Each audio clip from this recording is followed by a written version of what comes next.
রাষ্ট্রীয় প্রতিষ্ঠানগুলোকে ঠিক করতে কনস্টিটিউশনাল অ্যাসেম্বলি গণপরিষদ সংবিধান পুনর্লিখন জরুরি বলেছেন যুক্তরাষ্ট্রের ইলিনয় স্টেট ইউনিভার্সিটির রাজনীতি ও সরকার বিভাগের ডিস্টিংগুইশড অধ্যাপক আলী রিয়াজ।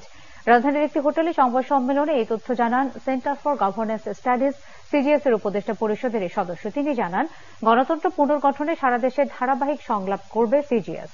রাষ্ট্র, সরকার ও রাজনৈতিক দলগুলোর মাঝামাঝি দাঁড়িয়ে পুনর্গঠনের সংলাপগুলোর সুপারিশ তুলে ধরবেন তারা। এই ধারাবাহিক সংলাপটি হবে 5 মাস ধরে। আয়োজকরা বলছেন, প্রধান উপদেষ্টার রাষ্ট্র সংস্কারের আহ্বানের পরিপ্রেক্ষিতে এই সংলাপের আয়োজন করতে যাচ্ছে সিজিএস।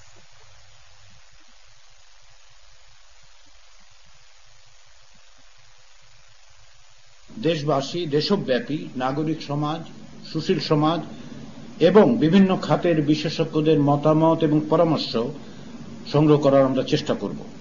এর ফলে আমরা আশা করছি যে ভবিষ্যতের জন্য একটি সুস্পষ্ট রোডম্যাপ প্রণয়ন করা সম্ভব হবে, যা গণতান্ত্রিক পুনর্গঠনের জন্য